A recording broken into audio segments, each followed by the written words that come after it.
오늘 투자론 다 하고 저기 앞쪽에 경제론 수요 공급 거기까지 다 하려고 생각합니다. 오늘 두 번 하십시다. 거기 지금 위험과 수익 요놈에서 문제가 거의 안 빠지죠. 그래서 위험과 수익은 문제가 하나 아니면 두 개 나올 겁니다. 일반적으로.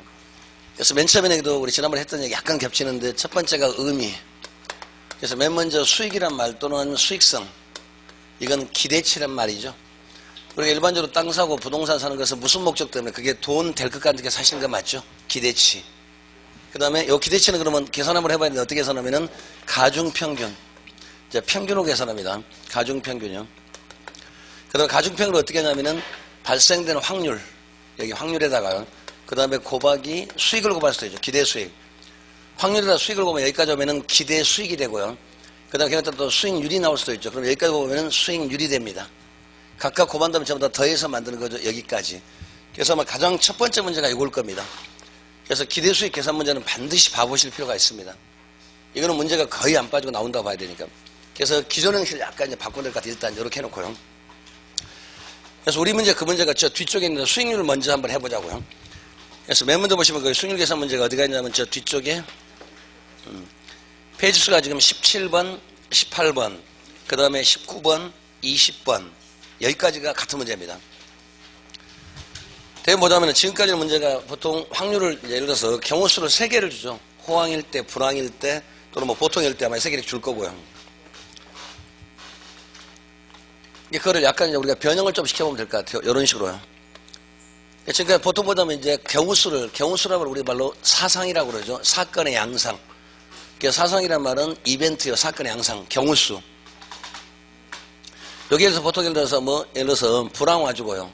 거기 지금 몇 번 문제를 기준으로 하냐면은 뒤쪽에 보시면은 지금 페이지 수가 지금 18번 문제.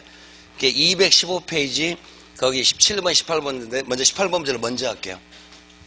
그럼 불황하고 또 예를 들어서 정상적으로 보통용. 경우수가 보통 이제 이렇게 호황. 경우수는 여러 가지 있는데 보통 3개 정도 줄 거예요. 경우에 따라서 여기를 갖다 불황을 1번, 그 다음에 여기를 2번, 3번 이렇게 줄 수도 있고요. 아니면은 또는 뭐 A, B 줄 수도 있고 뭐 가불병 줄 수도 있고 여러 가지 줄 수가 있죠. 그 다음에 확률을 이제 줘야 되겠죠. 맨 먼저 보시면 앞쪽에 지금 수익률. 자, 수익률을 얼마 정도 줄 거거든요. 그 다음에 뒤에는 또 확률을 주겠죠. 그러니까 수익률 불황 같은 거 지금 5% 나왔죠. 이게 10% 나오고 15% 나오고. 그 다음에 확률을 보시면은 그 뒤에 30%, 40%, 30%요. 여기는 이제 확률은 지금 30%. 그 다음에 40%요. 그 다음에 30% 이렇게 주는데. 지금까지는 이렇게 나왔었습니다. 지금까지는. 근데 이거는 이제 약간 바꾸자면은 저 같은 확률 하나 안 주고 싶어요. 확률을 안 줘도 푸실 수 있죠. 항상 확률을 전체도 하면 100이니까. 그래서 여기 분명히 찾을 수가 30% 찾을 수가 있을 거고요. 그 다음에 두 번째는 항상 전부 다 플러스가 나오는 것이 경우에 따라서 불황 같은 마이너스 나오는 게 있을까 없을까? 있을 수도 있겠죠. 상관없습니다. 물론 여기 호황 때 마이너스 주기는 좀 그럴 것 같으니까 우리 느낌상 불황에는 마이너스일 수도 있습니다. 똑같습니다. 그러면 그대로 곱하면 되는 거죠. 전부 다 곱해가지고 그 다음에 저 다음은 되겠죠. 한번 해보겠습니다. 그럼 여기 같으면은 마이너스 1.5%죠. 5%에 30%니까 5, 35니까 맞죠? 그 다음에 여기는 해보니까 이제 그러면 플러스 4% 나오죠. 4%요. 여기는 언제면은 지금 확률은 안 나왔지만 여기 3개를 좀 더한 게 1이니까 그럼 여기는 30% 나면 금방 찾을 수가 있죠. 우리가 늘 풀어봤던 형식이 나오면 좋은데 약간 형식이 바뀌면 당황하기 쉽잖아요. 그거 당황하지 말라는 소리.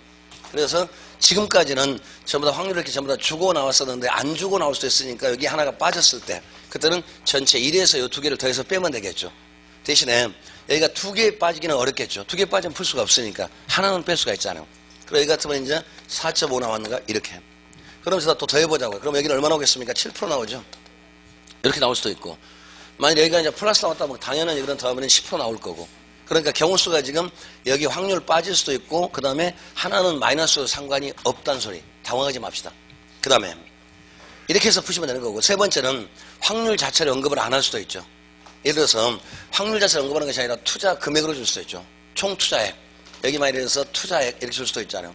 그러면은 예를 들어 액수를 좀 더 주면 그것도 확률 계산 금방 되니까요. 만일에 액수가 예를 들어서 여기는 50억 갖다 가져갑시다. 예를 들어서 여기는 20억. 예를 들어서. 그럼 여기 같으면 예를 들어 50억 갖다 가져갑시다. 그럼 여기는 이제 30억 갖다 가져가자고요. 그럼 전체 100억 가운데 20억이니까 확률은 20% 계산이 가능하죠. 그러니까 경우수가 첫 번째는 확률을 다 안 써주고 하나를 뺄 수도 있을 거다. 두 번째는 경우에 따라서 한쪽에 불황 같은 건 마이너스가 붙어도 당황하지 마시라는 얘기예요. 그 다음에 세 번째는 투자 규모로 이렇게 오더라도 확률 자체가 언급이 안 됐잖아요. 그럼 전체 다 더니까 100이죠. 그럼 여기는 100분의 20 되겠죠. 여기는 100분의 50 되겠죠. 여기는 100분의 30 되니까 전체 금액에다 자기값 올라가면 되니까 이런 식으로 확률 계산도 가능할 수가 있으니까 경우수를 세 가지 말했습니다. 여기까지만 본다면은 여기는 계산 문제 이제 더 이상 비틀 게 없을 거예요. 이제. 낸다면은. 그래서 다시 하자면은 확률이 다 안 주고 하나가 빠지더라도 100%에서 저보다 100% 나와야 되니까 계산 가능할 거고. 그 다음에 불황이 왔었을 때 마이너스 줘도 당황하지 마시라는 소리. 그 다음에 확률이 안 주고 투자액으로 줬을 땐 전체 다 더한 다음에 자기값 올라가면 되니까 그럼 확률이 다 나올 수 있잖아요. 여기까지만 생각합시다. 요 세 가지 경우수가 나오면 더 이상 빠져나갈 게 아마 없을 것 같으니까 요렇게. 지금 형식 약간 틀게 만들어놨죠. 첫 번째는 요게 첫 번째입니다. 그 다음에 두 번째는 위험 얘기요. 자, 위험이란 말은 여기서 위험이란 말은 리스크 위험이죠. 위험에서 맨 첫 번째 의미란 말은 위험이란 말은 뭐가 잘못될 가능성, 틀릴 가능성, 불확실성 또는 변동성이요. 그래서 여기서 말하는 위험이란 말은 변동성. 우리가 예상했던 결과가 정확히 일치가 됩니까 안 됩니까? 안 될 수도 있죠. 저 항상 위험을 느끼잖아요. 진도를 여기까지 가야지 해놓고 그때 가면 꼭 못하는 거. 그게 위험이잖아요. 맞죠? 변동성 또는 미래 불확실성. 그러니까 현재 부정확성과 미래 불확실성 때문에 미래를 정확히 예상하기가 어렵잖아요. 이렇게 정의하고. 그 다음 두 번째 위험이란 말은 예상했던 거 기대치 요거 하고요. 그 다음에 결과치 또는 실현 수익률 또는 아니면 요거요. 요 두 개 거점에 항상 일치가 됩니까 안 됩니까? 안 될 수도 있죠. 기대했던 것하고 결과가 정확하니 일치가 안 되고 벌어질 가능성을 이걸 뭐라고요? 위험이라고 합니다. 그래서 만약에 기대치와 그 다음에 실현 수익률이 같아질 가능성이 높으면 높을수록 위험은 작은 거죠. 만일에 10% 벌 줄 알았었는데 만일에 9.9 나왔습니다. 그럼 위험이 좀 작은 거겠죠. 근데 5% 벌었대요. 그러면 많이 벌어졌으니까 그만큼 벌어질수록 분산이 크다는 얘기죠. 이때 위험이 큰 거고. 이게 말을 지금 만들어요. 기대치와 즉 예상치하고 실현 성률이 같을 가능성이 높으면 높을수록 같다는 얘기를 거의 비슷하게 된다는 얘기죠. 이럴 때는 위험이 작은 거고 같아질 가능성이 다르면 다를수록 벌어지면 벌어질수록 때는 위험이 크다는 얘기. 그렇게 지문을 만드니까 그것만 주의하시자고요. 일단 그 다음에 하나만 더 하자면은 이때 변동성은 정확히 말하면 하향 변동성이죠. 상향 변동성이 아니라 이게 하향 변동성이요. 그러니까 결과치에서 미달될 가능성, 처질 가능성이지 초과달성이 아니란 얘기. 못 미칠 가능성을 말하는 거지 초과달성은 아닙니다. 이렇게 세 가지. 그 다음 두 번째 위험은 판단은 어떻게 했었습니까? 위험이 크다 작다 판단은 분산 또는 표준 편차. 그러니까 분산이 크다는 얘기는 그만큼 많이 벌어진다는 얘기죠. 그럼 위험이 크다는 얘기. 그러니까 만일에 10% 벌 줄 알았었는데 만일에 5%밖에 안 벌어지면 많이 좀 벌어진 거죠. 근데 10% 예상했었는데 9.9가 나왔대요. 그럼 별로 안 벌어진 거죠. 그때 위험이 작은 거니까. 분산이 크면 클수록 위험은 크고 또 다른 말로 여기를 표준 편차 제곱이요. 정확히 말하면 표준 편차 또는 제곱 여기까지요. 일반적으로 표준 제곱이라서 그냥 표준 편차 써도 상관이 없습니다. 그래서 이렇게 판단하고. 그 다음에 세 번째 위험의 종류는 몇 가지가 있었는데 우리는 딱 세 가지만 알자고요. 첫 번째가 사업상의 위험. 위험의 종류가서. 여기에 사업상의 위험은 말은 비즈니스 리스크입니다. 그러면은 여기 사업상의 위험은 그 업종 자체가 지금 채산성이 안 맞을 수도 있죠. 그래서 가장 우리가 쉬운 애가 후지필름 필름에서 얘기했었죠. 요즘에 그 카메라 필름 사가지고 끼워가지고 사진 찍으신 분 혹시 계신가? 그분은 전문가입니다. 우리 보통 사람들은 그분 전문가 맞잖아요. 우리는 지금 필름을 안 사고 바로 휴대폰에서 바로 나오고요. 요즘은 캠코더 사가지고 애들 안 찍잖아요. 휴대폰으로 바로 찍을 수가 있으니까. 그러면은 과거에는 그런 필름 업체가 잘 됐었는데 지금은 그걸 잘 안 쓰고 있으니까. 맞죠? 옛날에 10년, 20년 거슬러 올라가면은 유아용 업체가 좀 잘 될 수도 있었겠죠. 애들을 하는 사업이 잘 됐었죠. 요즘에는 유아용 사업이 잘 될까요? 점점 가면 갈수록 애들이 적어지니까 오히려 실버 산업, 연세가 드신 분들 노인복지라든가 그런 게 더 가능성이 많지 않을까? 그런 것들. 60년대에도 다이어트 산업을 했으면 그러면 대박 났겠죠. 60년대 다이어트 산업은 대박 났을까요? 뺄 게 어디가 있어. 먹을 것도 없는데. 그럴 거 아닙니까? 그런 식으로. 그러니까 내가 잘못한 그 업종 자체가 지금 시대에 안 맞는 거죠. 채산성이 안 맞는 거. 맞죠? 지금 점점 어느 영상문화가 발달된 거지 활자체 문화는 좀 더 약간 퇴보하는 그런 게 있죠. 우리 책을 많이 보는 것이 아니라 영상으로 많이 보는 것이 훨씬 더 빠르죠. 이런 것들. 맞죠? 그런 식으로. 그러니까 사업성이라는 말은 그 비즈니스 자체가 지금 채산성이 안 맞는 거예요. 그래서 종류가 또 세 가지는 첫 번째는 시장 위험. 그래서 이 시장 위험을 우리는 뭘로 보자? 이거는 체계적 위험이라고 그랬죠. 요것만. 이거는 체계적 위험. 그 다음에 두 번째가 운영상 위험. 여기 운영상이라는 말은 노사분규 또는 파업이라든가 이런 것들. 이거 전부 다 뭘로 봤습니까? 비체계적 위험이라고 그랬죠. 그 다음에 세 번째는 위치적 위험. 상대적 위치가 달라질 수가 있죠. 위치적 위험. 여기도 역시 비체계적. 그래서 이쪽에서는 요거하고 요 종료점이니까 두 개 좀 구별하시자니 체계적인지 비체적인지 요거 하나 구별하시자고요. 그리고 요놈 전체를 봤을 때 여기서 문제가 한 문제는 대부분 요게 가장 첫 번째입니다. 수익률 계산 문제 가장 첫 번째. 두 번째는 그죠. 체계적 비체적 요 두 가지 구별하신 문제. 그 다음에 두 번째 우리 금융적하고 법적 좀 구별해 봅시다. 만일에 법률적이라면 정부의 법이 바뀌고 규제가 바뀌고 정부의 계획이 바뀌고 이런 것들. 그래서 무슨 법의 변경, 예를 들어서 감가상각 바뀌었다든지 세법이 바뀌었다든지 당연히 맞을 거고. 그런데 뒤에 가서 무슨 정책 얘기 나오면 전부 다 뭘로 보다고 그랬습니까? 여기 정책에 관계없이 전부 다 뭘로요? 법률적이요. 그래서 여기 법적임을 다른 말로 정책적임 또는 행정적이 이렇게 말하니까 정부에서 하는 거니까. 그래서 통화 정책이 달라지면 금리가 달라질 수가 있죠. 그러면 금리가 달라지면 수익률이 달라질 수가 있겠죠. 그래서 기준금리가 변동에 따라서 이자율이 달라질 수가 있고 그러면 수익에 영향을 받겠죠. 그거는 분명히 돈 얘기 나왔지만 뭘로 보자? 금융정책이니까 그거는 법률적이요. 그러니까 무슨 정책 나오면 여기가 금융정책, 통화정책, 화폐정책, 재정정책 전부 다 돈 얘기 나오더라도 정책 얘기 나오면 뭘로 보자고요? 법률적 요렇게. 요거 잘 구별하시자는 얘기예요. 그 다음에 세 번째 보면 이제 금융적이면 여기서 금융적이 나오면 주로 이제 정의가 타인자본 부채. 그러니까 타인자본이 어쩌고 나무돈이 어쩌고 그다음에 또는 부채가 어쩌고 이런 말 나오면요. 그러니까 지렛대 효과에서 위험은 법률적이 아니라 금융적이 맞죠. 타인자본이 어쩌고 그다음에 부채가 어쩌고 이렇게 나오면 전부 다 금융적이요. 그래서 요 두 가지를 잘 구별하시자고요. 대부분 지급준비율이 어쩌고 기준금리가 어쩌고 나오면 지급준비율, 기준금리 전부 다 금융적이 맞죠. 그런데 그거는 금융적이 아니라 법률적이입니다. 그것만 잘 보시자고요. 그래서 이쪽에서 나올 수 있는 것은 요거 하나 오고 그다음에 요 두 가지 요렇게만 보시자고요. 그러니까 이쪽 얘기 전부 다 지문으로 나올 거고 요거는 계산 문제가 얼마나 가능합니다. 요것만요. 그 다음에 두 번째. 그리고 우리가 지금 시험 보려면 이제 한 75일도 나오고 이미 원서 접수 다 끝난 거죠. 이미 주사위 던져졌습니다. 이제 이미 배는 떠났어요. 돌아올 배 없습니다. 그냥 가시는 거예요. 지금 하시는 대로 하면 돼요. 그 절대 다른 사람 말 듣지 말고 대부분 어쩌면 다른 사람들 어쩌면 뭐가 쉽네 어렵네. 지가 봤냐고. 개론이 어려울 것 같아. 지가 봤냐고. 그죠? 아니 보고 나서 얘기하자고. 개론이 오래 놓으면 쉽다 어렵다. 지가 봤냐고요. 아직 못 봤잖아요. 그죠? 의미 없어요. 아무리 쉬워도 미안합니다. 내가 못하면 안 되는 거고 아무리 어려워도 내가 풀면 100% 쉬운 거예요. 맞죠? 요즘에 대학 졸업 애들 취업률이 낮대요. 우리 아들 들어가면 100%입니다. 우리 애들 취업하면 100%입니다. 맞죠? 우리 하던 대로 하시면 돼요. 충분히 가능하니까. 그 다음에 두 번째는 이제 수익률. 두 번째가. 그래서 수익률은 또 공식이 어떻게 됐습니까? 분모가 나간 돈, 투자 비용 또는 투하자본 또는 지출된 비용. 맞죠? 그 다음에 분자는요. 여기는 수익이었죠. 그런데 대부분 순수익이었죠. 이렇게요. 그러면서 수익률 종류가 크게 봤을 때 사전적 수익률이 있고 그다음에 사후적 수익률.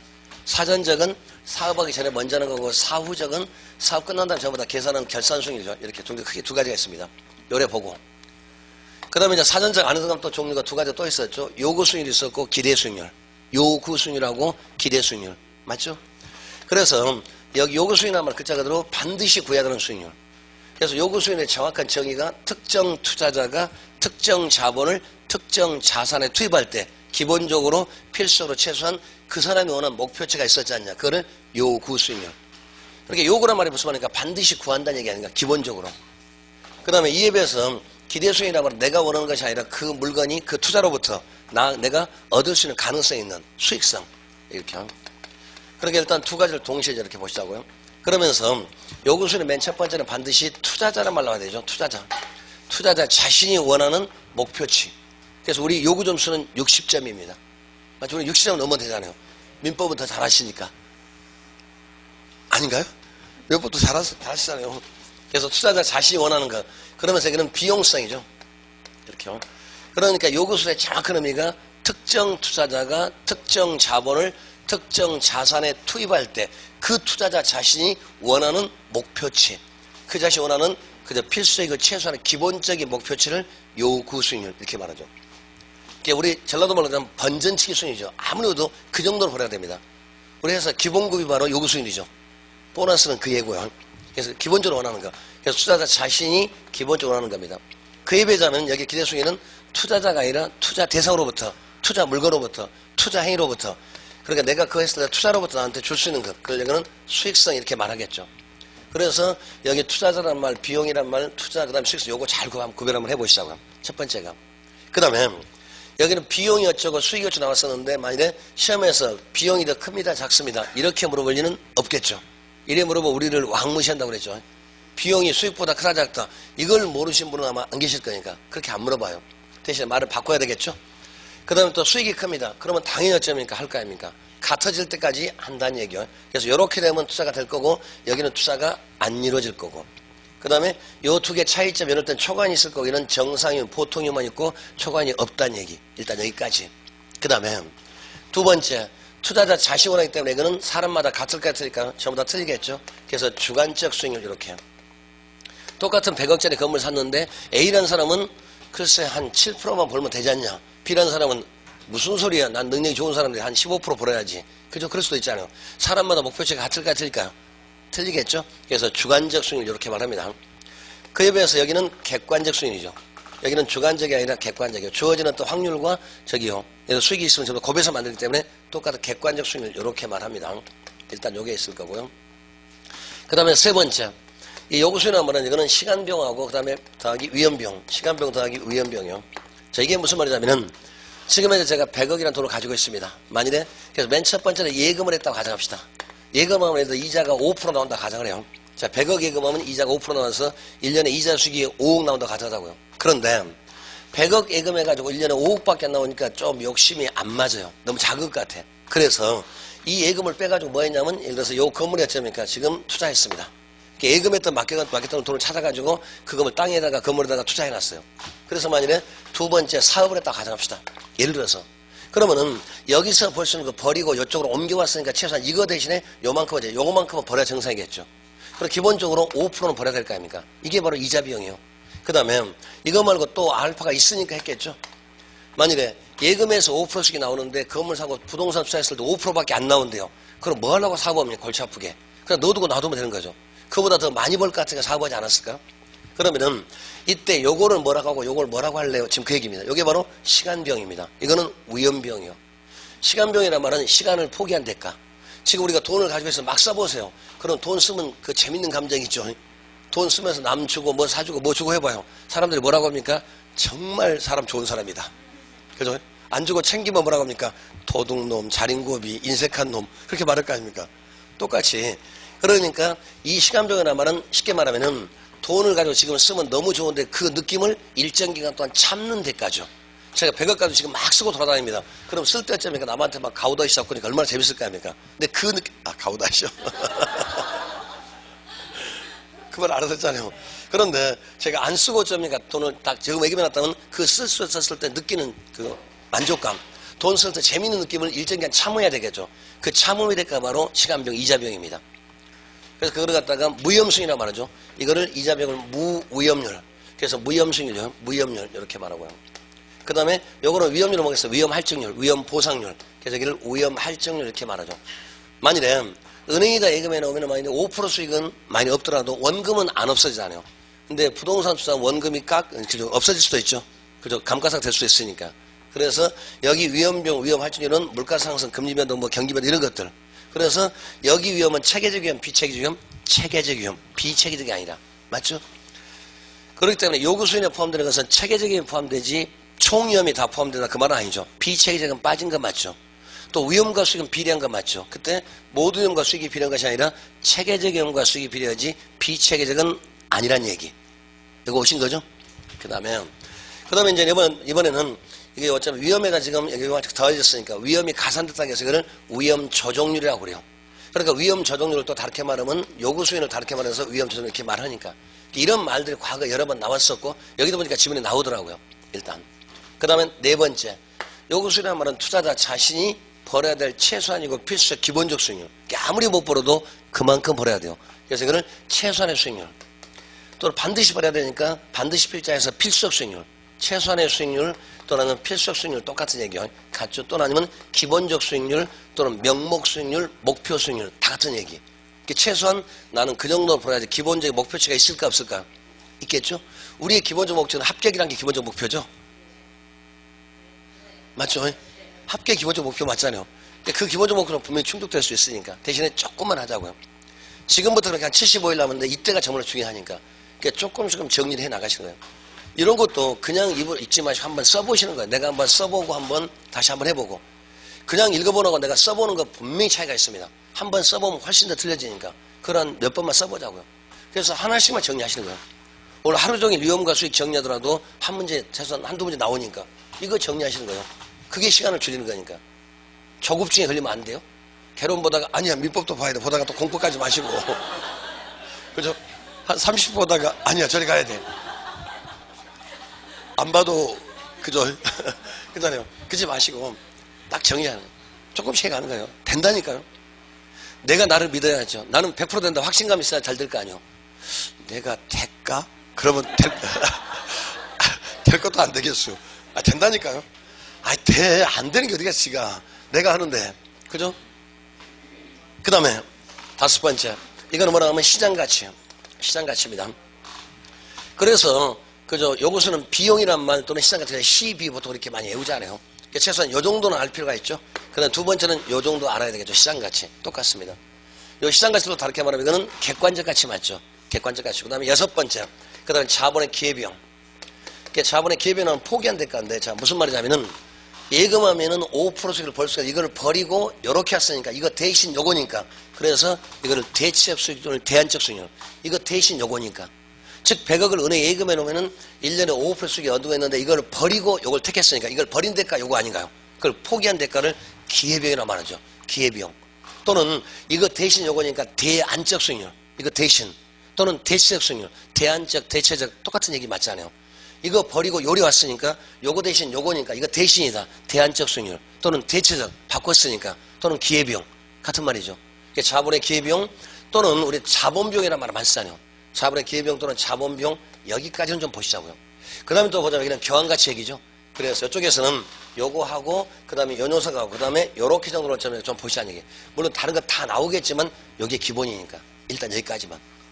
그 다음에 이놈 대신 그 다음에 오른쪽 뭐가 있습니까? 수익이 나와야 되겠죠. 그래서 세 번째 수익은 기대 수익은 뭐라고 한다? 또 평균 수익률. 저쪽에 수익을 또 뭘로 써놨습니까? 평균 여기 평균 여기죠. 그래서 평균 수익 이렇게 말하니까 수익은 평균, 위험은 분산이었으니까.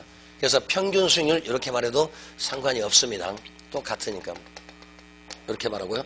그 다음에 네 번째 저쪽은 좀 시장 가치다. 여기는 뭐라고 합니까? 투자 가치. 그죠?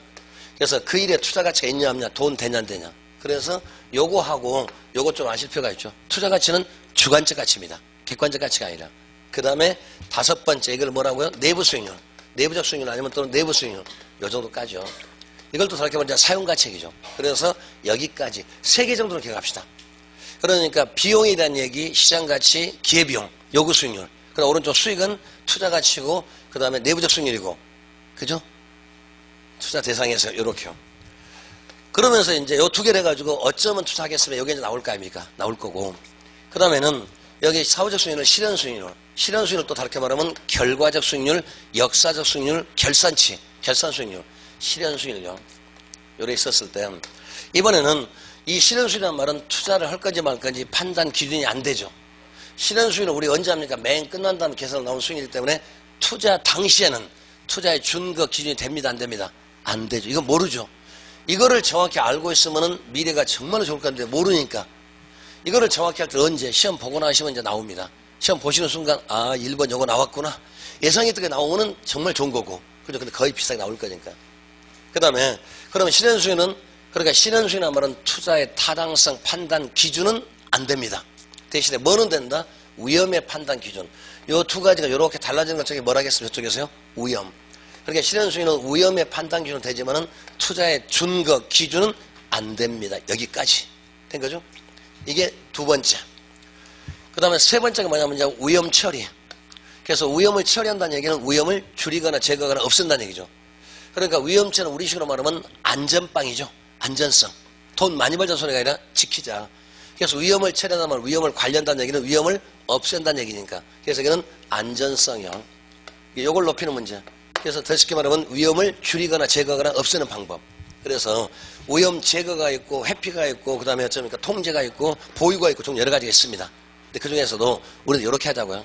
첫 번째 위험한 걸 아예 제거하는 전략. 위험이 있으면 안 합니다. 그러니까 좀이라도 위험이 있으면 안 하겠다. 그러니까 내 생각에 기대치와 결과치가 달라질 가능성이 있으면 아예 안 하겠다. 그럼 뭐만 하겠다. 위험이 없는 것만 하겠다. 미래가 정확히 딱 떨어진 것만 하겠다. 그게 바로 뭐였습니까? 무위험 수익이죠. 무위험 수익이요. 요것만 바라겠다. 그러니까 은행에 돈 넣어놓고 그러면 정확하니 딱 떨어진 것만 바라겠다. 예금 같은 거 이런 것들요. 예금이나 어떤 국공채 그 수익률이 확정된 그런 국채가 있습니다. 그런 것들. 그래서 이 형식은 위험을 배제하는 전략은 위험을 많이 줄일 수 있는 장점은 있죠. 대신에 돈은 안 됩니다. 이런 분들은 밖에 나가시면 안 돼요. 자동차가 나한테 올 수 있으니까. 비행기 타면 안 돼요. 떨어질 수 있어요. 그죠? 배 타면 안 돼요. 깔아앉는다니까요. 그분들은 숨 쉬어도 안 돼. 미세먼지 들어와. 그냥 가만히 앉아서 숨만 쉬고 있어야 됩니다. 그래서 의미가 없다는 소리입니다. 그러니까 현대투자에서 위험을 배제하는 전략, 위험을 아예 있는 걸 버린다. 투자 이론이 의미가 없습니다. 의미가 없고요. 그 다음 두 번째가 이제 보수 계층. 여기 보수 계층이란 말은 과감하게 투자하는 것이 아니라 지키자는 얘기인데 이 의미는 그렇습니다. 극대치와 극소치를 나눠놓고 극대치가 작은 쪽으로 하향 편기하자. 말은 쉬워요. 근데 얼른 감이 안 와요. 그래서 이렇게 표현했어요. A라는 사업이 있고 자 B라는 사업, C라는 사업, D라는 네 가지 있다고 가정합시다. 예를 들어서. 근데 A라는 사람은 뭔지 모르겠지만은 가장 잘 되면 최상일 때는 60% 수익이 나온대요. 예를 들어서. 근데 최악일 때는 10% 수익이 나온다 가정합시다. 이런 사업이 있대요. 자, B라는 사람은 최상일 때는 50% 나오고 최악일 때 15% 나오고 C는 가장 잘 때 40%, 안 될 때 20%. 그 다음에 C는 최상일 때 30% 나오고 잘 안 되면 25% 수익이 나온대요. 이렇게 있었을 때 여기서 보수적이란 말은 위험처리란 말은 요 말은 돈 많이 벌자는 소리가 아니라 지키자는 소리입니다. 더 속되게 말하면 굵고 짧게 아니라 가늘고 길게 가자는 얘기. 그렇기 때문에 진짜 사업을 하려면 요렇게 해야 대박 나오지 않은가? 대박이든 쪽박이든 승부가 빨리 나올 거 아니에요. 근데 요 녀석은 이걸 택하는 것이 아니라 극대와 극소나누 극대 가장 작은 쪽으로 하향 평시자 요렇게 하자. 그러면은 최소한 못 벌어도 25% 벌기 때문에 망할 가능성은 없습니다. 대신에 대박은 절대로 안 납니다. 그러니까 최소한 요만큼 벌기 때문에. 그렇기 때문에 보수적이란 말은 잘 되는 쪽으로 보는 것이 아니라 그저 낙관론을 먼저 보는 것이 아니라 비관론을 먼저 보자. 하나 접고 가자 그런 얘기요. 그래서 의미가 특정 사업의 수익률을 극대와 극소로 나눠놓고 극대치 가장 작은 쪽으로 하향 편기시키자. 요걸 먼저 보는 것이 아니라 요걸 먼저 보자. 최소한 벌 거를. 그러니까 돈 많이 벌자는 소리가 아니라 지키자는 얘기니까. 그럼 아이는 네 번째 사업을 하면 좋은 점 뭐가 있습니까? 절대로 요 정도는 최소한 버니까 망할 염려는 없다는 얘기죠. 위험을 많이 줄일 수 있다는 장점이 있죠. 대신에 돈 벌기는 조금 틀렸겠죠. 해봤자 기껏해야 요거밖에 안 되니까. 그래서 보수적인 두 가지는 그러니까 위험을 배제하는 전략과 이 두 가지는 장점은 뭐가 있을까? 위험을 많이 줄일 수가 있죠. 자, 그래서 번지점프 얘기했습니다. 여기서 뛰어내리는 번지점프는 절대로 다리 안 다쳐요. 재미도 없습니다. 높은 데서 뛰어내리면 어쩝니까? 스릴도 있고 재미도 있을 거 아닙니까? 그죠? 그래서 이 두 가지는 현대 투자로 조금 의미가 없습니다. 바지가 젖는 것을 두려워하면 안 됩니다. 들어가서 고기 잡으려면. 그런 식으로 이 두 가지는 위험을 많이 주는 장점은 있지만 단점은 수익을 좀 높이기는 좀 어려울 거다. 그래서 투자로는 약간 의미가 그렇고. 그래서 현재 가장 많이 쓰는 것이 위험 할증률 쓰는 방법. 그래서 제일 많이 쓰는 것이 위험률요, 위험 할증률요. 요걸 쓰는 방법을 가장 많이 씁니다. 그래서 요 녀석은 어떻게 하냐면은 첫 번째 위험이 크면 클수록 어쩌니까 할인율을 높게 잡으면 낮게 잡는다. 높게. 그래서 위험이 클수록 그죠. 현재가치 따를 때 할인율을 굉장히 높게 잡습니다. 그래서 이거를 가장 쉬운 쪽으로 도둑놈 얘기했었습니다. 갑이라는 녀석이 도둑놈이요. 금고토리범이요. 부잣집에서 금은보수 훔쳐왔습니다. 그럼 현금을 만들어야 될 거 아니에요. 그걸 가지고 어디로 갑니까? 예를 들어서 그걸 가지고 금은방 찾아갈 거 아닙니까? 근데 금은방에서 그 녀석 도둑인 줄 알아. 실제 작물입니다. 그럼 돈을 많이 줄까요? 적게 줄까요? 그게 바로 뭐겠습니까? 요 얘기죠. 그러니까 위험이 크면 클수록 그만큼 미래를 현재로 할 때, 현금 화실 때에 할인율을 높게 잡습니다. 근데 대부분 시험은 어떻게 잡습니까? 낮게 잡는다. 요렇게 나오기 쉬우니까 요것만 주의하자고요. 그래야 돈을 많이 안 주니까. 그죠? 그 다음에 두 번째 요 방식의 좋은 점은 수치를 딱 정해주고 수치화 또는 만약에 계량화. 만약에 예를 들어서 위험할 줄 딱 정해지기만 한다면 딱 수치를 만들어지기만 한다면 이건 비교가 너무 쉬워요. 비교가 용어에서 제일 많이 씁니다. 장점은. 그러니까 우리 아까 예를 들어서 여기가 무위험률을 0.1 잡을게요. 그 다음에 위험할 줄 0.03 잡았어요. 요게 딱 정해지기만 한다면 비교가 쉽습니다. A사업 이렇게 딱 하자. 그런데 기대수에 내서 13%짜리 그러면 한다는 얘기죠. 여기도 13%죠. 13% 할 수 있는 거죠. 근데 만일에 여기 14%만 안 하겠다. 적으니까. 그죠?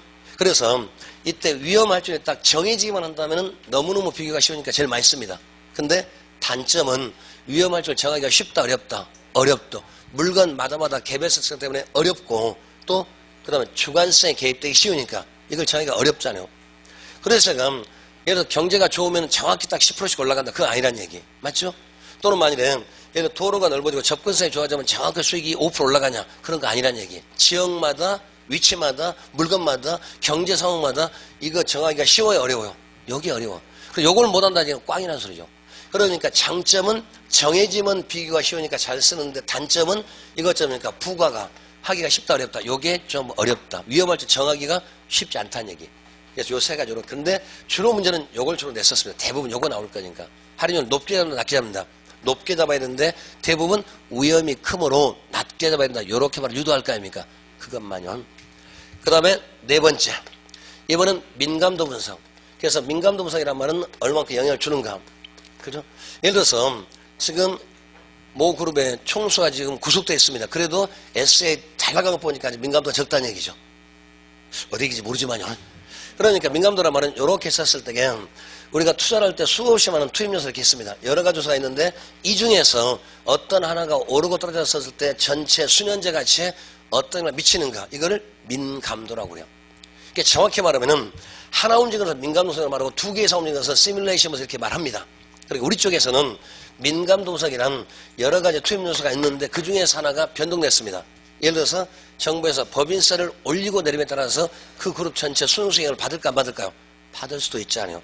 맞죠? 또는 그 기업의 어떤 비리가 발생에 따라서 그 기업의 주가 영향을 미칠까 안 미칠까? 미칠 수도 있겠죠. 그렇듯이 여러 가지 요소가 있는데 그 중에서 어떤 하나가 변했을 때 전체적으로 수년제 가치 얼마나 영향을 미치는가. 이거를 뭐라고요? 민감도라고 합니다. 그러니까 우리나라 현실로 하자면은 대한민국은 기름이 한 방울도 안 나잖아요. 그래서 기름값이 올라가면 대한민국 경쟁을 받을까 안 받을까요? 받겠죠. 그게 민감도죠.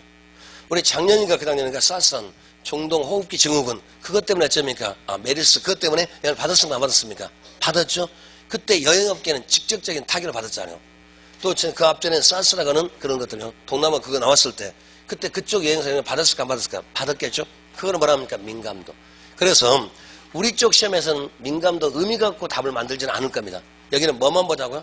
민감도가 큰 사업이 좋아요? 작은 사업이 좋아요? 민감도가 작을수록 좋습니다.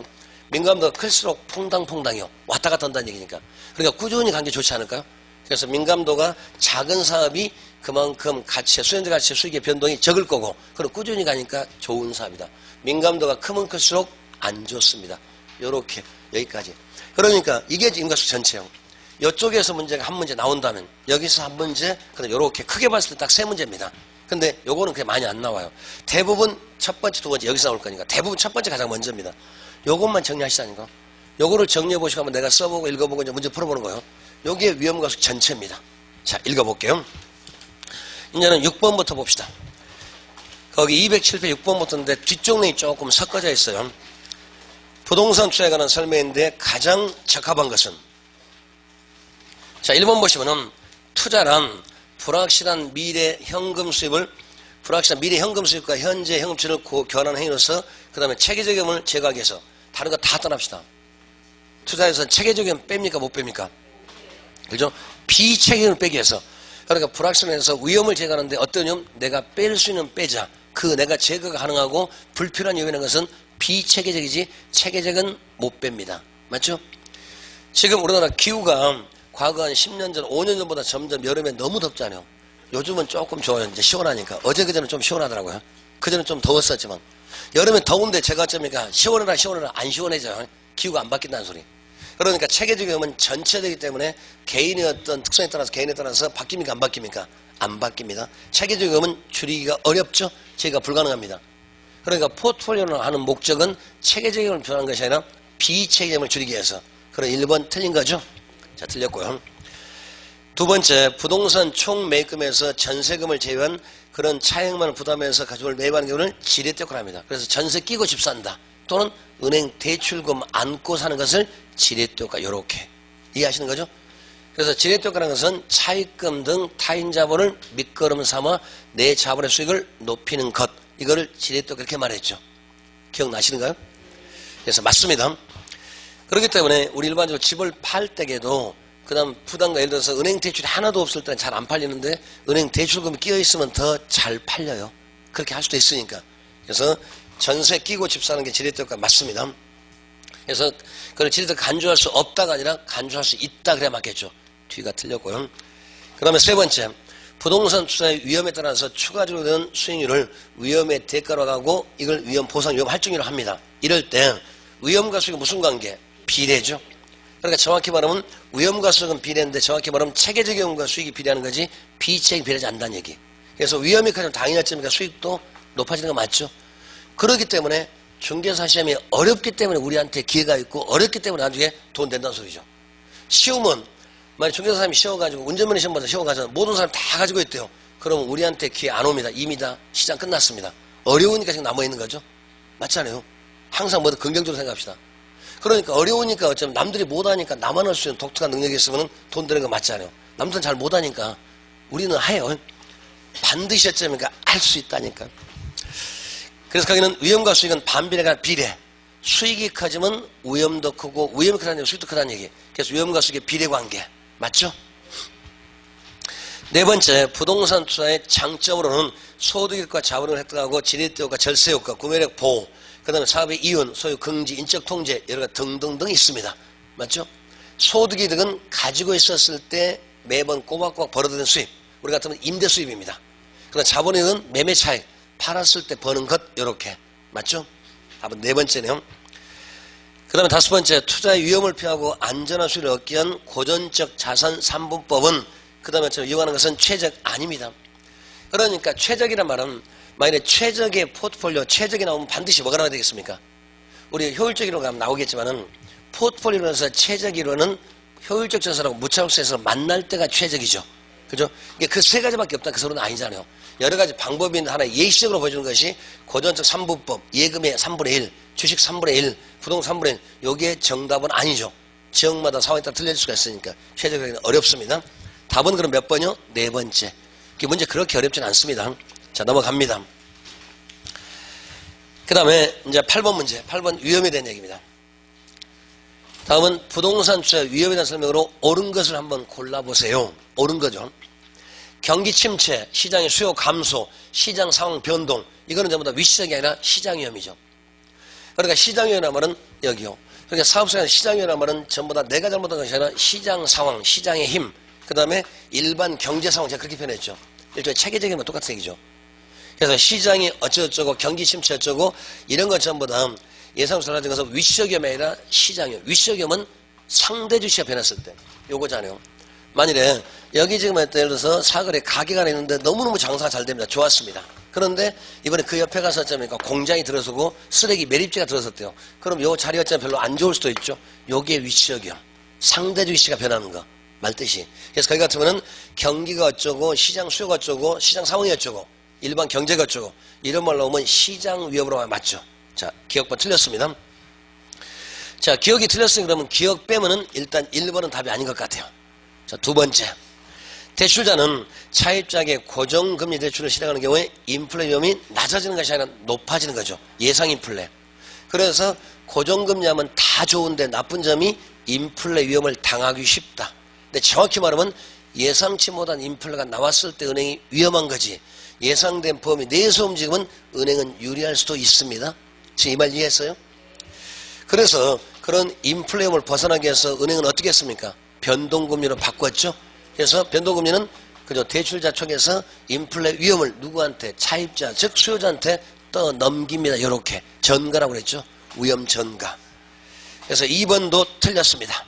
위험이 오히려 더 높아지는 거죠. 그래서 고정금리 시 인플레가 일어나고 예상보다 더 많이 올라가면 은행의 실질 이자율이 점점 떨어져 가니까. 그죠? 그래서 2번도 틀렸고, 그럼 니은모도 빠져맞습니다. 자, 그럼 니은모도 빼면 이제 그죠? 1번, 2번, 3번 다 틀리고 3번, 4번은 둘 중에 하나면 되죠. 자, 디귿번. 효율적 프론트라는 것은 추가 위험을 감수하지 않고 수익을 더 이상 증가시킬 수 없습니다. 이것도 제가 뒷동네인데 요거죠. 효율적 전세란 말은 평균 분산 지배율에 따라서 합리적인 투자 조합을 쭉 연결한 선. 그래서 이쪽을 뭐랍니까? 수익 또는 수익률이요. 수익률이고요. 그 다음에 여기가 위험이었었죠. 열에 있었을 때 여기 이렇게 올라가지고 우상향합니다. 첫 번째, 효율적 전세의 우상향 이유는 위험과 수익 무슨 관계니까? 비례 관계니까. 맞죠? 그래서 만일에 요 점을 한번 따져볼까요? 여기 A점을 한번 따져봅시다. A점의 수익이 지금 10%고 만약 위험에 대해서 5% 가져갑시다. 그러면은 요 점의 의미는 위험이 5% 했었을 때 가장 많이 얼수 수익은 몇 프로? 10%까지 더 이상은 됩니까? 이건 안 됩니다. 여기 아래쪽만 가능하고 위쪽은 도달이 불가능하죠. 그래서 요 선약 중에 가장 좋은 집합의 조합이죠. 그래서 효율적 전선. 그 다음에 반대로 수익이 10% 했을 때 위험을 아무리 줄여도 몇 프로까지 5%까지 줄일 수가 있는데 더 밑으로는 왼쪽으로 됩니다, 안 됩니다, 안 됩니다. 오른쪽으로 얼마나 가능할 수가 있으니까. 그래서 효율전선의 이 한 점이란 말은 주어진 수익에서 최소한의 위험이고 주어진 위험에서 최대 수익을 쭉 연결한 선을 효율적 선선, 가장 좋은 투자 조합을 연결한 선, 함정의 투자 조합을 쭉 연결한 선을 효율적 전선, 효율적 투자 조합, 효율적 투자 조합 이렇게 말할 수도 있죠. 말할 수가 있으니까. 그런데 지금 질문 얘기는 자 수익을 한번 좀 올려봅시다. 만약 수익을 요만큼 올리기 위해서는 이 정도 올라가기 위해서는 반드시 위험도 요만큼 감수해야 되죠. 그게 우상향되는 논리가 맞는 말이죠. 만일에 위험은 어쩌면 똑같은데 수익을 더 올릴 수가 있다 그러면 우상향 안 될 거 아닙니까? 그래서 효율적 전선에서 만일 요 A점에서 수익을 더 올리기 위해서는 반드시 어쩝니까? 이만큼 올라가서 위험도 요만큼 올라가서 여쪽에서 요리가 하기 때문에 그래서 위험을 추가적으로 부담하지 않고는 더 이상 수익을 올릴 수가 없다는 얘기. 그죠? 그러니까 이쪽에서 요 지문 가지고 문제가 지금까지 3번 나왔어요. 맨 처음에는 시비했던 요게 왜 우상향합니까? 비례관계니까. 그러니까 수익이 올라가면 당연히 위험도 커져야 되니까. 위험과 수익은 비례니까. 첫 번째 뜻이. 두 번째는 요 좋은 점을 쭉 연결해서 뭐라고 합니까? 효율적 전선을 합니다. 이게 두 번째 문제였습니다. 그 다음에 그러면 안 나왔던 것이 뭐냐면 여기를 A점이라고 여기를 B점이라고 여기를 C점 합시다. 여기 A, B, C 이렇게 됐습니다. 이럴 때 A, B, C는 어디가 가장 우월합니까? 평균분산 지배율가 성립이 된다 안 된다? 안 됩니다. 이번은 A점, B점, C점 이 모든 점들 가장 좋은 조합입니다. 그러면 이건 좋은 조합인데 뭐에 따라 투자자의 태도에 따라서 위험을 좀 즐기는 사람은 원점에서 멀리 갈 거고 그렇기 때문에 원점에서 벌써 고수익이고 그 다음에 고위험이죠. 원점에 가까울수록 저수익 저위험이니까 여기는 새가슴 투자자, 공격적 투자자. 그래서 보수적이고 공격적, 적극적 투자자 이렇게. 맞죠? 그래서 지금 안 나왔던 것이 효율적 전선이란 평균 분산 지배율에 따라서 더 이상 우열관계가 성립이 안 되는 점들의 집합이지 우열관계 성립 안 됩니다. 그러니까 A가 우월합니까? B가 우월합니까? 알수 다 우월해요. 우열관계 성립이 안 됩니다. 하나만 더. 그 다음에 이 기울기가 점이니까 직선이 아니죠. 이게 점점 기울기가 점점 완만해진 거 맞죠? 이렇게 완만해집니다. 이 말은 상대적으로 추가적 위험이 더 커진다는 얘기죠. 즉 수익은 체감입니다. 수익 체감이 없다 해서 이게 직선이 아니고 이게 둥그렇게 이 기울기가 점점 커집니까 작아집니까? 점점 완만해진다는 얘기는 상대적으로 위험에 대해서 위험이 똑같이 5% 올라가더라도 수익이 4% 3% 느리게 올라간다는 얘기. 수익 체감. 수익 체감에 따라서 이게 둥그렇게 이렇게 만들어져요. 이렇게 되는 게 아니라 거꾸로 이렇게 됩니다. 그죠? 이런 식으로 된다면 수익 체증되겠죠. 이렇게 올라간다면 수익 체증됩니다. 그게 아니기 때문에. 자, 그래서 지금 두 가지만 기억합시다. 그럼. 효율적 전선은 우열관계 지배 안 됩니다. 여기 시험에 안 나왔던 질문이에요. 더 이상 우열관계 지배 원리가 성립이 안 된다는 얘기. 두 번째는 곡선이 둥그렇게 되는 것은 수익 체감의 법칙에 따라서 그렇습니다. 하나만 기억하세요. 그래서 그 두 가지 그렇게 많이요. 그러면 일단 세 번째도 효율적 프론티어에서는 추가적 위험을 감수하지 않고 더 이상 올릴 수 있습니까 없습니까? A에서 지금 10%에서 요리 갑니까 못 갑니까? 못 갑니다. 이리 가려면 수익을 위험을 요만큼 더 감수해야 되니까. 맞죠? 그럼 D급번도 틀렸습니다. 그러면 답 없네요. 네 번째, 개별 부동산 특성에서 비체계적금은 포트폴리오 통해서 제거할 수 없다 있다. 있죠. 체계적금은 제거가 안 되지만 비체계적금은 제거할 수 있는 거죠. 그렇기 때문에 포트폴리오의 목적은 분산 투자에서 뭘 빼자? 뺄 수 있는 위험을 빼고 보자. 그게 불필요한 위험을 빼자. 그게 비체계적금은 제거하고 보자. 그 얘기였으니까. 그러면 답은 없는 거죠. 그 다음에 오른쪽에 자 19번 부동산 투자에 따른 위험이라는 설명인데 옳지 못한 것은 운영 위험이라면 노사분규 또는 이런 것들 주로 그러니까 사무실 관리라든가 근로자 파업이라든가 영업경비 등등 그래서 그저 운영상 나오는 것들 그렇기 때문에 운영상 위험은 그 회사마다마다 운영 경비라든가 노사 관계라든가 또는 사무실 유지라든가 관리자 파업이라든가 회사마다 틀리겠죠. 그렇기 때문에 이건 비체계적 위험 맞죠? 맞고 두 번째 위치적 위험이란 환경이 변함에 따라 대상 부동산의 상대 주체가 변하는 위험이다. 그래서 부동산 절대적 위험은 전혀 없는 건 아니지만 주로 상대적 위험. 그러니까 처음에는 이 가게가 너무 장사가 잘 됐었는데 주변에 어쩌면 같은 정도 엄청 많이 생겼대요. 그러고 오히려 수익이 떨어질 수도 있죠.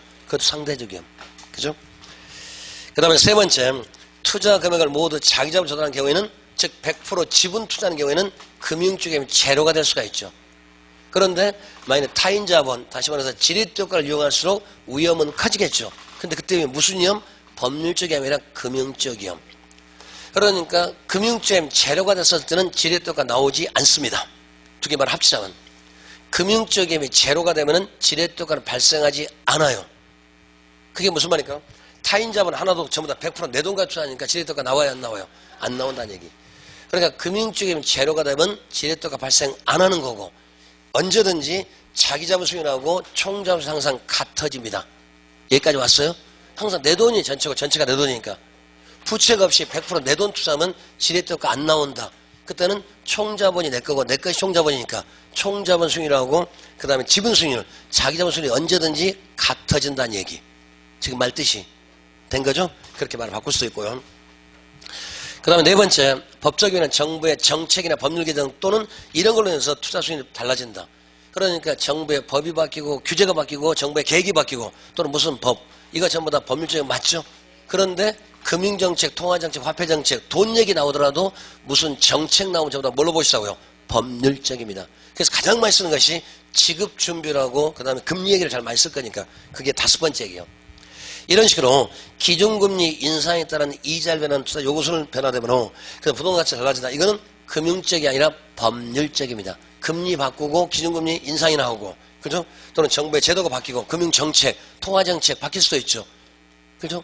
지금 LTV, DTI를 정부가 조정을 했었습니다. 그럼 부동산 수익에 영향을 미치겠죠. 그것도 법률적 위험, 금융적이 아니라 정부에서 제안해서 투기적은 어떻다 하겠다. 그 제안한 거 아닌가요? 그럼 법률적 위험이지 금융적이 아니라는 얘기 뜻 되신 거죠? 자, 넘어갑니다. 그 다음에 이번에는 거기 10번 한번 풀어보시고 그 다음에 자 넘어갑니다. 이제는 뒤로 가시면은 이제 13번. 다음 투자자의 요구수익에 설명으로 가장 거리가 먼 것은 자 요구수익을 정리합니다. 요구수익은 투자에 대한 위험이 주어졌을 때 투자자가 대상 부동산의 자금을 투자하기 위해서 충족돼야 할 최소한의 필수수익률 정확히 맞네요. 그래서 아까 요구수익이란 특정 투자자가 특정 자본을 특정 자산에 투입할 때 그 사람이 생각하는 목표치가 있고 나는 이 정도 벌어야 돼 하는 최소한의 목표치를 뭐라고 합니다. 요구수익률. 1번 맞죠? 두 번째, 요구수는 시간에 대한 비용하고 위험에 대한 비용이 그리고 예상인플레. 그러니까 시간비용, 위험비용 여기에 지금 포함되어 있습니다. 위험 할증 안에 가서 이제 그 기대인플레 넣을 수도 있으니까 이렇게 말합니다. 그래서 과거에는 무위험률이 몇 프로입니다. 위험할증 몇 프로입니다. 예상은 몇 프로입니다. 요거 더해서 금리 한번 계산해보세요. 이런 문제 나왔었죠. 요즘 그런 문제 안 나오니까 말 안 해요. 이제 의미가 없으니까. 그 다음에 세 번째, 위험 조정률 또는 조정 할인율이란 위험에 대한 대가로서 위험 할증률이 가산된 요구수익률. 그러니까 무위험률에다가 위험률이 더해졌으면 위험이 더해졌다고 해서 위험이 가산된 것. 그걸 뭐라고? 위험이 조정됐다. 위험 조정률. 그죠? 똑같은 얘기. 그러니까 요구수익률을 다르게 표현하면 위험 조정률 이렇게 말할 수도 있겠죠. 같은 표현입니다. 그 다음에 네 번째, 무위험률은 그래서 무위험률이라는 것은 국채 실질 이자율 같은 것으로서 무위험률은 그게 올라가면 요구수는 하락이 상승이죠. 자, 무슨 말이냐면은 이렇게 했을 때 만일에 무위험률이 0.1 10%고 예를 들어서요. 그 다음에 물가 상승이 3% 0.03이라고 합시다. 그러면 요구수는 지금 0.13이니까 13%짜리 맞아졌죠. 그런데 요 녀석이 올랐다고 하자. 여기에 만일에 0.2가 됐어요. 그 다음에 인플레 똑같고요. 그러면 이제 얼마 됩니까? 이제는 0.23이 되니까 요 놈이 올라가면 전체 요구수는 올라간다 떨어진다? 당연히 올라갈 거 아니에요. 맞죠? 그러니까 무위험률이 상승하고 인플레가 일어나면 요구수는 당연히 상승하는 거 맞죠? 너무 뻔한 얘기요. 지금 4번 거기 요구수는 하락하는 것이 아니라 올라가는 거 맞죠? 그 다음에 5번째, 요구수익에 반영되는 위험 할증은 주로 시장 위험이 된 것 때문에 체계적인 포함되지 비체계적인 요구수익에 포함이 안 됩니다. 그래서 여기 위험 할증 위험률을 전부 다 뭐라고 합니다? 체계적 위험이지 비체계적이 아니란 얘기. 그러면 5번도 되신 거죠? 여기까지요. 그래서 답은 네 번째. 그 다음에 14번은 이제 그 다음 문제입니다. 그래서 처음에는 요 요구수익이 무슨 말이죠? 여기에 무슨 말인지 의미 가지고 물어볼 거고, 그 다음에 이쪽에서 제일 어려운 문제가 지금 14번 문제, 그 문제 사이 제일 어렵습니다. 이건 뭐냐면은, 예를 들어서, 요렇게 되면 투자를 안 할 거고, 그 다음에 요렇게 되면 투자를 할 건데, 그 과정을 지금 써놓은 거예요. 예를 들어서 맨 처음에 자 요구수익이 더 크다고 하십시다. 만약 이렇게 됐습니다. 요구수익이 지금 10%인데 나는 10%를 좀 벌어야 되겠는데 거기는 5%밖에 그 건물은 투자해서 안 벌 것 같아요. 그러니까 나는 그 일하면 최소한 10% 수익을 얻어야 될 거는데 그 일은 내가 하더라도 5% 수익밖에 안 될 것 같아요. 그러면 제가 요 일을 할까요 안 할까요? 예를 들어서 이 건물을 사면은 나는 최소한 10% 수익을 얻어야 될 것 같은데 그 건물 사봤자 5% 수익밖에 안 나올 것 같아요. 그러면 저 같으면 저 건물 살까 안 살까요?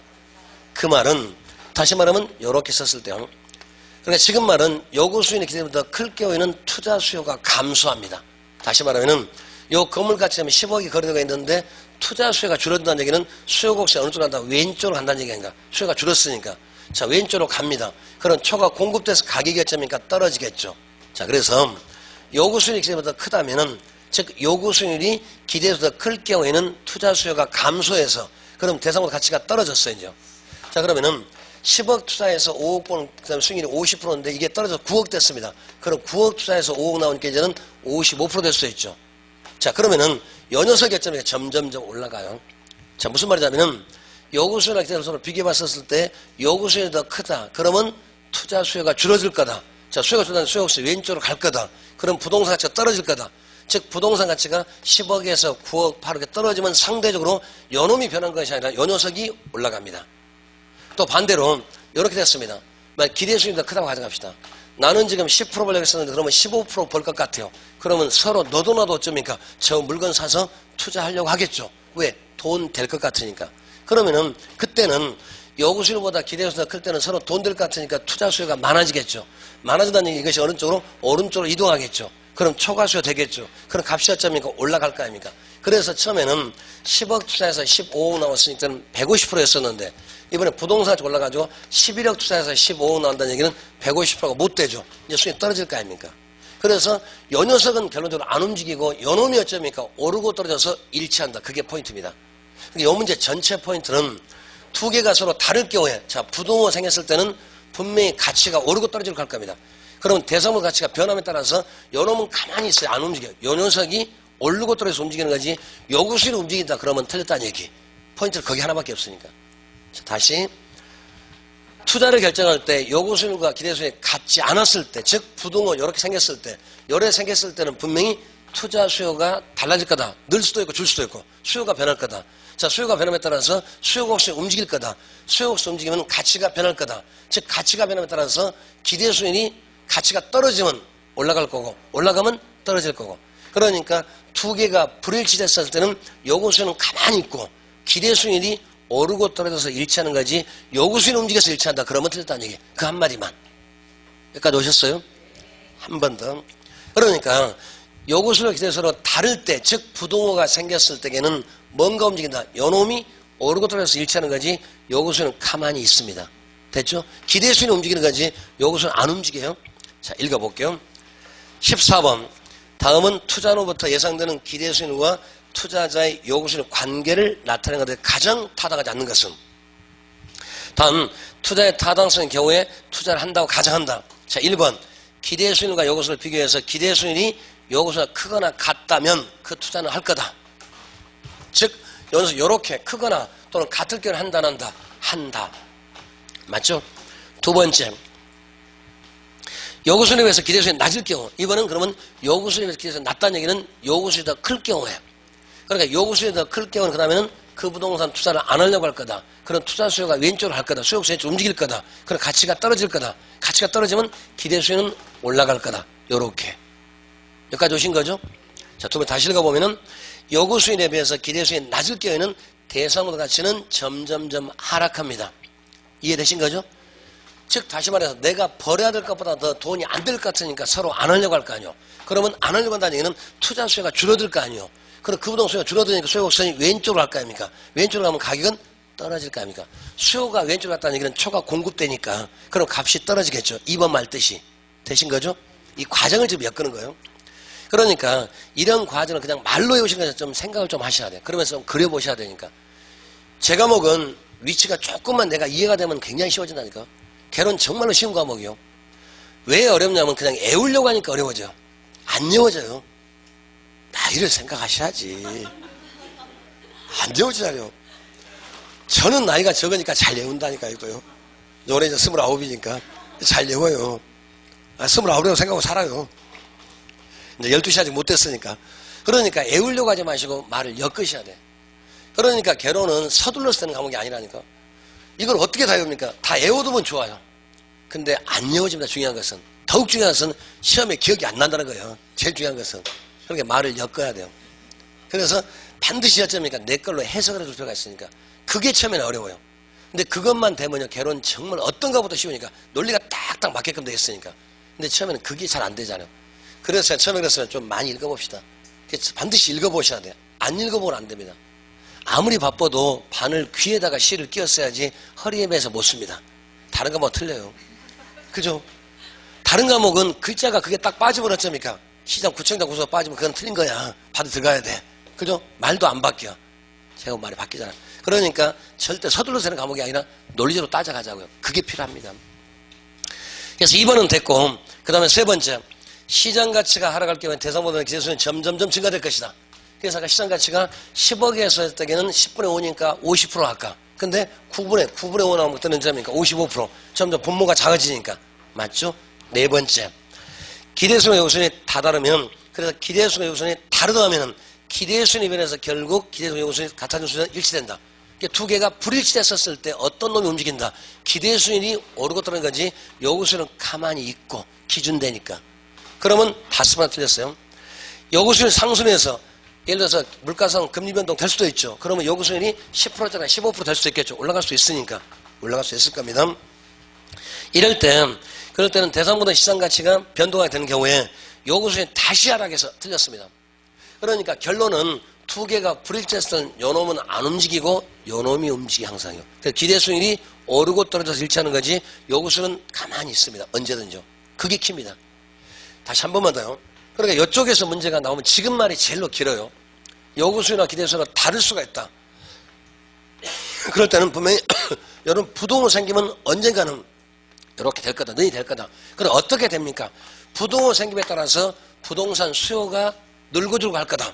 수요가 늘면은 오른쪽 갈 거고 줄면 왼쪽으로 갈 거고 수요가 변함에 따라서 가치가 변할 거다. 대상부터 가치가. 그 가치가 변함에 따라서 요놈이 변한 것이 아니라 요녀 수익률이 가치가 떨어지면 올라갈 거고 가치가 올라가면 떨어질 거고 그래서 결국 요 기대수익률이 변해서 요구수익하고 일치하는 거지 요구수익이 변동해서 기대수익이 일치한다. 그 말만 주의하자고요. 기대수익이 움직여서 요구수익이 일치하는 거지 요구수익은 기준입니다. 항상 가만히 있으니까. 여기까지만. 되신 거죠? 그 다음에 거기 15번도 똑같은 얘기 하나 해봅시다. 옳은 것은 투자에 대한 위험이 크면 투자자는 그만큼 더 많은 대가를 요구하므로 그 다음에 어쩌니까 위험 할증률이 그만큼 어쩌니까 더욱더 커야 되겠죠. 그만큼 위험이 크면 그것은 어쩌니까 여기에 변화가 아니라 요놈이 움직이는 거죠. 무위험률 어쩌니까 안 움직여요. 제가 어떻게 표현하냐면은 은행에서 돈 빌 때 이렇게 얘기했습니다. 저 엄청나게 지금 어려운 사업입니다. 이자 깎아주세요. 그건 네 사정이고 이거 안 변합니다. 이거 변해요 안 변해요? 안 변하죠. 저 굉장히 쉬운 사업입니다. 알았어. 이자 더 많이 내세요. 이거 아니라니까요. 그러니까 무위험률은 어쩌니까 내가 하는 건 아니잖아요. 일반 경제 상황이니까. 그죠?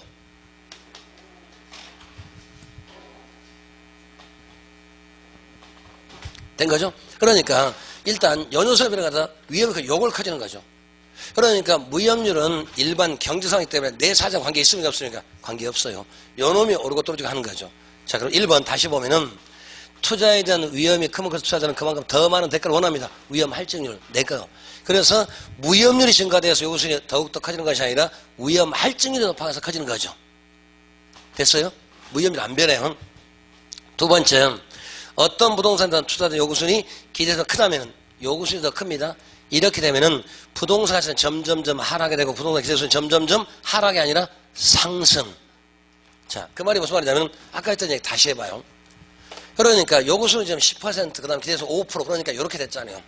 그러면 내가 벌려고 생각했던 것보다 더 적게 벌릴 것 같아. 그러면 여기 투자하면 돈이 안 들 것 같아. 맞지 않아요? 나는 지금 100억을 벌려고 하는데 그 투자하면 50억밖에 안 나올 것 같아요. 나는 지금 10% 수익을 목표라고 했는데 5%밖에 안 나온다니까요. 그럼 내가 원하는 목표치에 미달된 거 맞죠? 즉 다시 말하면 요구수익이 더 크다는 얘기입니다. 이럴 때에는 이 부동산 예를 들어서 수급 이렇게 만나가지고 요 정도 10억이 지금 팔리고 있다 가정하자고요. 이럴 때 이런 상태라면 사람들이 이 부동산 살려고 한 사람이 많아져요 적어져요? 적어질 거 아니에요. 왜? 나는 지금 10% 보려고 하는데 5%밖에 기껏해 안 나와. 그래, 그거 투자하면 돈 돼요, 안 돼요? 안 되니까. 그럼 수요자가 줄어들 거 아니에요. 그럼 수요가 준다는 얘기는 어디로 갑니까? 왼쪽으로 움직이다. 수요 감소할 거예요. 자, 왼쪽으로 갔습니다. 그러면 초가 공급됐죠. 그럼 가격 결정이니까 떨어질 거 아니에요. 9억 됐습니다. 그러면은 10억 투자했을 때 5억 나오면 50% 맞잖아요. 근데 이게 떨어져서 9억 됐으면 9분의 5 됐으면 이제 55% 되는 거죠. 그래서 부동산 가치 떨어지면 기대수는 올라가는 거고 이게 올라가면 떨어지면 반대로 가니까 지금 2번 얘기가 다시 어떤 부동산에 대한 투자자의 요구 수율이 기대가 큽니다. 요구 수율이 큽니다. 이럴 때에는 부동산 가치가 점점 떨어졌습니다. 여기까지 오신 거죠?